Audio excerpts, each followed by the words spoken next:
गीता ज्ञान का सार, जीवन जीने की एक कला। कहते हैं जो इंसान अपने मन पर काबू कर लेता है वो इस दुनिया में कुछ भी कर सकता है। बड़े बड़े ऋषि शायद इसीलिए सालों साल हर मौसम में बैठकर तपस्या कर पाते हैं, क्योंकि उनका उनके मन के ऊपर नियंत्रण या फिर काबू होता है। अगर मन पर काबू आ गया तो इंसान को दुनिया का कोई भी लक्ष्य पाने से नहीं रोक सकता है। पर ये कहना जितना अच्छा और आसान लगता है, असल में उतना होता नहीं है। इसीलिए सालों साल लग जाते हैं, पर फिर भी मन को आदमी काबू में नहीं रख पाता है। युधिष्ठिर ने एक बार कहा भी था कि हवा से भी तेज मन है, वो कहीं भी कभी भी पहुंच जाता है और उसका कुछ भी सोचने का कोई मतलब नहीं होता है। एक भक्त जिसका नाम संगम था, वो कृष्ण के पास अपनी समस्या लेकर पहुंच गया। द्वारिकाधीश, मैं इस जिंदगी में बहुत कुछ करना चाहता हूँ, पर मेरा मन इतना चंचल है कि मैं कोई भी काम अनुशासन से कर ही नहीं पाता। मेरा खुद पर कोई काबू ही नहीं है। मैं करना कुछ चाहता हूँ और मेरा मन मुझसे कुछ और ही करा रहा होता है। मैं अपने मन का एक तरह से गुलाम बन चुका हूँ और ऐसे में तो मैं इस जिंदगी को खराब कर लूंगा और इंसानी जन्म होने का कोई मतलब नहीं रहेगा। कुछ रास्ता दिखाइए प्रभु, नहीं तो मुझे पता नहीं कि मैं आगे क्या करूंगा। संगम, तुम इतनी फिक्र मत करो कि तुम्हारा दिमाग ही तुम्हारे बस से बाहर चला जाए। सबसे पहले ये समझो कि इस दुनिया में किसी भी समस्या को सुलझाया जा सकता है, चाहे वो कितनी भी बड़ी क्यों ना हो। समस्या जब कभी बहुत बड़ी दिखती है ना, तो समझना कि उसका हल उतना ही छोटा होगा, क्योंकि समस्या खुद बड़ी नहीं होती। हमारा दिमाग उसे सोच सोच कर इतना बड़ा कर देता है कि वो पहाड़ से भी बड़ी हो जाती है। खैर, अब रही तुम्हारे खुद पर अनुशासन न होने की बात। देखो, अनुशासन एक दिन में नहीं आता है, ये तो सालों का अभ्यास होता है जिससे वो जिंदगी आगे बढ़ाता है। तुमने ये सब कुछ बचपन में तो नहीं किया था और न ही तुम्हारे माता पिता ने तुम्हें अनुशासन की कीमत समझाई थी, क्योंकि उन्हें खुद भी इस बारे में इतनी जानकारी नहीं थी। पर अब समय बदल रहा है। आपको अनुशासन से लेकर हर तरह की जानकारी होनी चाहिए। इस बात को समझो कि बिना अनुशासन के इस जीवन का कोई भी लक्ष्य पाया नहीं जा सकता है। दुनिया में एक भी अमीर या ज्ञानी आदमी नहीं होगा जो बिना अनुशासन के इतनी ऊंचाई तक पहुंचा होगा। अनुशासन की कीमत का पता तुम ऐसे लगा सकते हो कि जितना तुम्हें लक्ष्य को पाने में अनुशासन की जरूरत है, उतना ही लक्ष्य मिलने के बाद भी अगर तुम अनुशासन और अपने मन के काबू में रहोगे तो इस दुनिया के जाल में भी नहीं फंसोगे और अपने रास्ते पर आसानी से आगे बढ़ते जाओगे। जब तुम आगे बढ़ोगे तो तुम्हारा मन शांत होगा और बेवजह तुम्हें भटकाएगा नहीं, और ये सब आखिर में अनुशासन से ही आएगा। पर प्रभु, इसको शुरू करने का कोई तरीका तो होगा ही ना, क्योंकि मुझे इस बारे में कोई ज्यादा जानकारी नहीं है। अगर आप मुझे इसका पूरी तरह से रास्ता बता देंगे तो बड़ी मेहरबानी होगी। कृष्ण जानते थे कि संगम का परिवार इन सब बातों को लेकर बिल्कुल भी जानकार नहीं है और उन्हें अनुशासन जैसे शब्दों का भी नहीं पता है, और इसलिए वो पिछली कई पीढ़ियों से गरीबी का जीवन जी रहे हैं। कृष्ण ने उसे आगे का रास्ता बताया।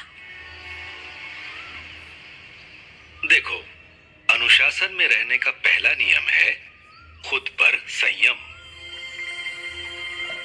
ये संयम हर तरह का हो सकता है, चाहे वो शारीरिक हो, मानसिक हो या फिर भावना के रूप में हो। मैं कुछ समझा नहीं कान्हा जी। इन सब चीजों पर संयम से आपका पूरी तरह से क्या मतलब है?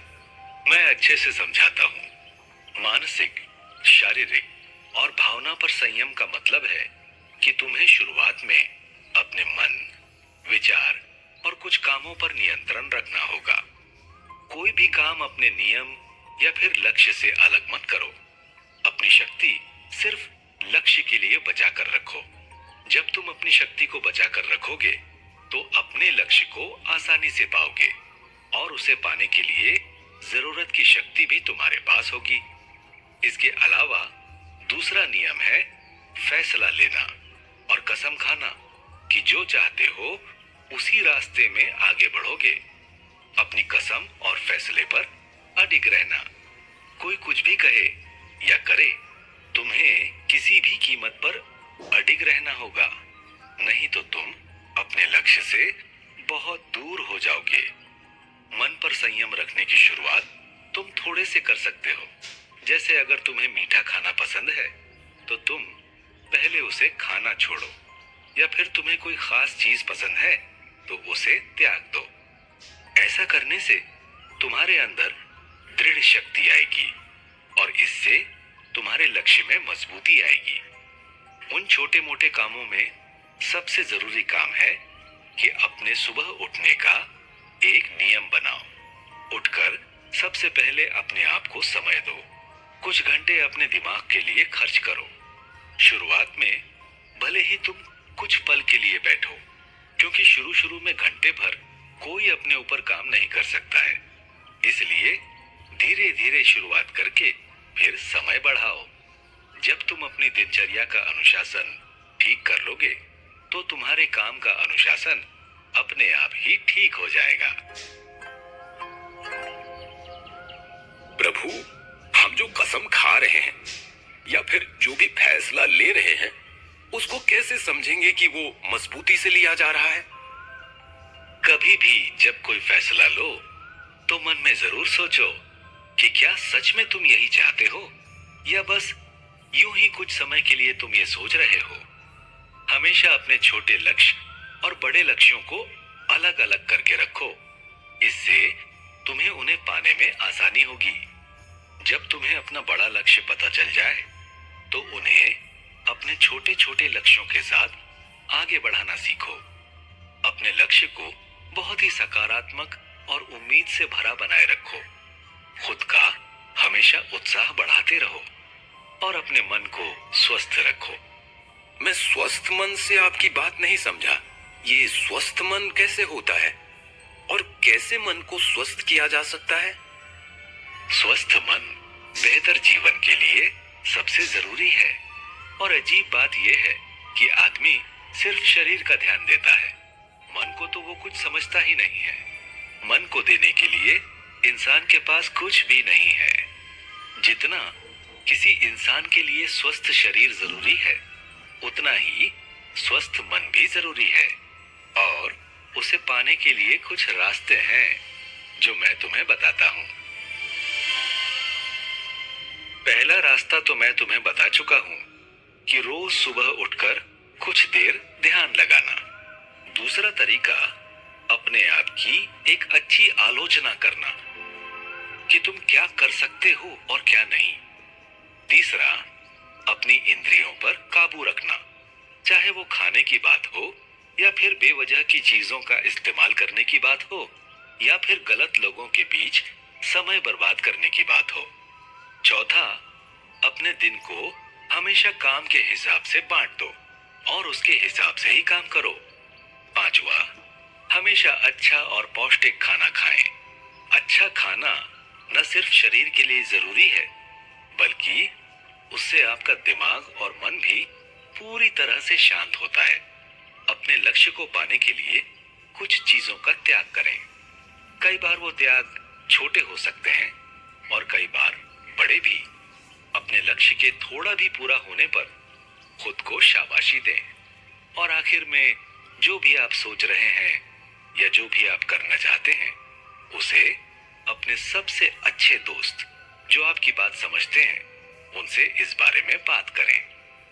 कई बार आप अपनी समस्या जब दोस्तों के साथ बांट लेते हैं तब काफी हल्का महसूस करते हैं। और सबसे आखिर में इन सब कामों को हफ्ते में करने का एक नियम बनाओ और उसके बाद उसे पूरी तरह से कसम खाकर मानो और अपनाओ। अगर तुम इस हफ्ते में पूरा नहीं कर पाते हो तो फिर से शुरू करो। अगर लक्ष्य को पाना है तो बार बार इसे अपनाओ और पूरा करके ही दम लो।